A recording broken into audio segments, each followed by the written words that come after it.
73 साल में मोदी सरकार में पेट्रोल की कीमत सबसे उच्चतम दाम पर पहुंच गई है।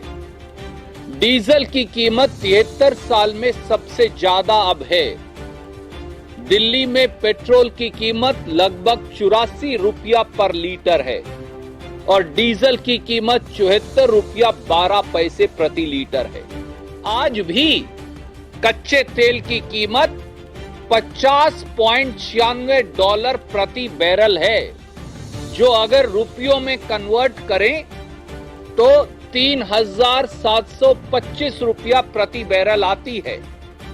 एक बैरल में 159 लीटर कच्चा तेल आता है, यानी कच्चे तेल की देश में आज भी कीमत 23 रुपया 43 पैसे प्रति लीटर है।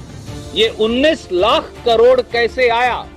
820% डीजल पर सरकार ने 6.5 साल में एक्साइज ड्यूटी बढ़ाई और यही नहीं, 258% पेट्रोल पर एक्साइज ड्यूटी बढ़ाई।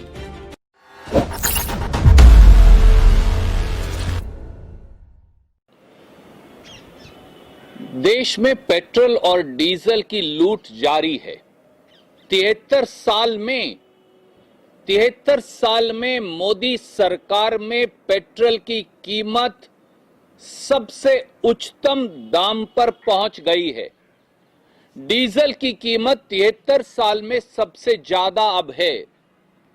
दिल्ली में पेट्रोल की कीमत लगभग 84 रुपया पर लीटर है और डीजल की कीमत 74 रुपया 12 पैसे प्रति लीटर है। कहां है मोदी सरकार और प्रधानमंत्री मोदी जी, जो हमेशा कहते थे कि सरकार की गैर विश्वासी के कारण पेट्रोल और डीजल के दाम बढ़ रहे हैं। 19 लाख करोड़ देश को जानना पड़ेगा कि मोदी जी की सरकार ने 6.5 साल में पेट्रोल और डीजल पर एक्साइज बढ़ाकर 19 लाख करोड़ रुपया कमाए हैं। आज भी कच्चे तेल की कीमत $50.96 प्रति बैरल है, जो अगर रुपयों में कन्वर्ट करें तो 3,725 रुपया प्रति बैरल आती है। एक बैरल में 159 लीटर कच्चा तेल आता है, यानी कच्चे तेल की देश में आज भी कीमत 23 रुपया 43 पैसे प्रति लीटर है। मोदी जी ये बताएं कि 23 रुपया 43 पैसे प्रति लीटर का कच्चा तेल आप 84 रुपया प्रति लीटर पेट्रोल और 74 रुपया प्रति लीटर डीजल पर क्यों बेच रहे हैं? सच्चाई हम बताते हैं। ये 19 लाख करोड़ कैसे आया? 820% डीजल पर सरकार ने 6.5 साल में एक्साइज ड्यूटी बढ़ाई और यही नहीं, 258% पेट्रोल पर एक्साइज ड्यूटी बढ़ाई। मई 2014 में जब कांग्रेस की सरकार गई तो पेट्रोल पर एक्साइज ड्यूटी थी 9 रुपया 20 पैसे प्रति लीटर। मोदी सरकार ने इसे 23 रुपया 78 पैसे प्रति लीटर अतिरिक्त बढ़ाया। मई 2014 में जब मोदी जी ने सत्ता संभाली तो डीजल पर एक्साइज ड्यूटी थी मात्र 3 रुपया 46 पैसे प्रति लीटर। मोदी जी ने 6.5 साल में 28 रुपया 37 पैसे प्रति लीटर एक्साइज ड्यूटी और बढ़ाई और 19 लाख करोड़ रुपया किसानों की जेब से, आम जनमानस की जेब से, 130 करोड़ देशवासियों मध्यम वर्ग की जेब से निकाला। पेट्रोल और डीजल की लूट कब बंद होगी? 73 साल में और तो कुछ हुआ नहीं। हाँ मोदी जी, आपने ये जरूर कर दिखाया कि पेट्रोल और डीजल अब 73 वर्षों में सबसे उच्चतम पायदान पर है और यही चलता रहा तो ये कीमतें बढ़कर 100 रुपया प्रति लीटर हो जाएंगी।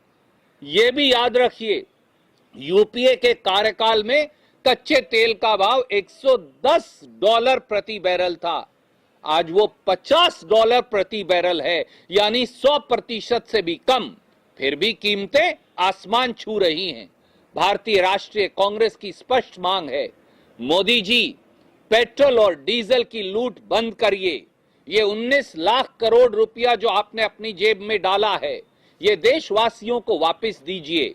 पेट्रोल और डीजल पर एक्साइज ड्यूटी फौरी तौर से कम करिए और आम जनमानस को, देशवासियों को, मध्यम वर्ग को राहत दीजिए। पूरे देश के करोड़ों किसान आंदोलन पर हैं। पूरे देश के किसान आज शांति प्रिय तरीके से ट्रैक्टर यात्रा निकाल रहे हैं।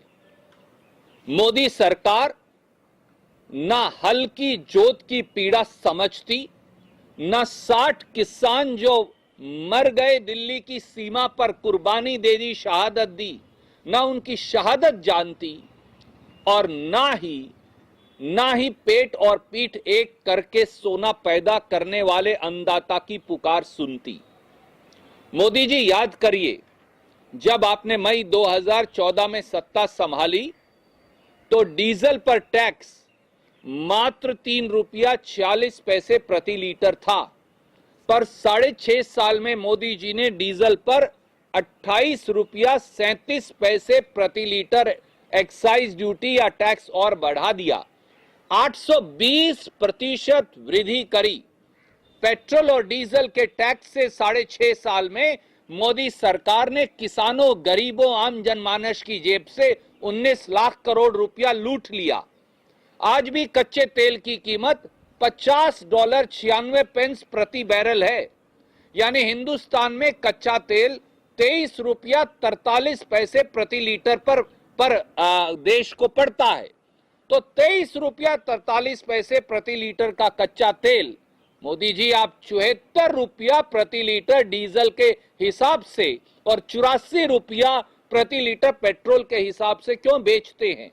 जनता की जेब काटना बंद करिए, किसानों को लूटना बंद करिए, आम जनमानस का बजट बिगाड़ना बंद करिए, और ये सारा पैसा जो एक्साइज ड्यूटी के माध्यम से सरकार अपनी जेब में डाल रही है, उससे किसानों, गरीबों और आम जनमानस को राहत दीजिए। यही सच्चा राजधर्म है। प्रधानमंत्री, 60 किसानों की मौत हो गई बॉर्डर पर, उन्होंने शहादत दे दी, उन्होंने चुप्पी क्यों साध रखी है? मोदी जी के मुंह से कि 60 किसानों के परिवारों के प्रति सांत्वना और सहानुभूति का एक शब्द निकलता क्यों नहीं? मोदी जी 73 साल में देश के इतिहास में पहली बार गांधीवादी और शांति प्रिय तरीके से जो लाखों किसान बैठे हैं, उनमें से 60 किसानों ने शहादत दे दी और देश के प्रधानमंत्री एक शब्द नहीं कहते। बारिश में, अंधड़ में, ओलों के बीच, बगैर खाए पिए, ठिठुरती, हाड कपकपाती सर्दी के अंदर हमारे किसान भाई बैठे हैं, आज ट्रैक्टर यात्रा कर रहे हैं, पर प्रधानमंत्री के मुंह से एक शब्द भी नहीं निकलता। भारतीय जनता पार्टी के सरकार ने मौन धारण किया है। ऐसा निर्दयी आचरण प्रधानमंत्री का क्यों? प्रधानमंत्री जी, बदायूं में एक और हमारी बेटी, इस देश की एक और बेटी का जिस प्रकार से गैंग रेप हुआ, जिस प्रकार से शायद शब्दों में कहना मैं पाप समझता हूं, उनके साथ बर्बरता और जानवर जैसा व्यवहार किया गया, उसने एक बार फिर निर्भया की याद दिला दी। आदित्यनाथ सरकार एक बार पूर्णता फिर जिम्मेवार है, पर देश के प्रधानमंत्री जो उत्तर प्रदेश से सांसद भी हैं, उन्होंने एक शब्द भी नहीं कहा बदायूं रेप कांड के बारे में। ऐसा क्यों? हाथरस रेप कांड के बारे में भी प्रधानमंत्री के मुंह से एक शब्द नहीं निकला। ऐसा क्यों? आए दिन देश में अत्याचार हो रहे हैं, किसान मर रहा है, शहादत दे रहा है, परंतु गर्म कमरों में दिल्ली दरबार से एक भी शब्द सांत्वना और सहानुभूति का नहीं निकलता। ऐसा क्यों? और अमेरिका में जिस प्रकार से कैपिटल हिल पर हिंसा हुई, हम उसकी कड़े शब्दों में निंदा करते हैं। प्रजातंत्र में सरकारें जनता के वोट से निकलती हैं, चुनी जाती हैं, मोबोक्रेसी से नहीं, भीड़ तंत्र से नहीं। भीड़ तंत्र प्रजातंत्र से बड़ा नहीं हो सकता। प्रजातंत्र ही सर्वोच्च है, संवैधानिक मूल्य ही सर्वोच्च हैं, संवैधानिक प्रक्रिया ही सबसे सर्वोच्च है और उसका कोई बदल नहीं। हिंसा का प्रजातंत्र में कोई स्थान हो ही नहीं सकता। उम्मीद है कि प्रजातंत्र ही आखिर में जीतेगा और भीड़ तंत्र जो है, जो अपने आप में कानून और संविधान दोनों के परकच्चे उड़ाने की कोशिश कर रहे हैं, वो लोग कानून के मुताबिक उनके खिलाफ कड़ी कार्रवाई की जाएगी। प्रजातांत्रिक तरीके से सत्ता का हस्तांतरण हो और प्रजातंत्र में जिसको ज्यादा बहुमत मिले वही सत्ता में जनता की आकांक्षा पूरा करने के लिए आए, यही प्रजातंत्र का सर्वोच्च सिद्धांत है। उम्मीद है कि इसे कड़ाई से लागू किया जाएगा। अगर आपको हमारे वीडियोस पसंद आए तो प्लीज लाइक करें, सब्सक्राइब करें और शेयर करें।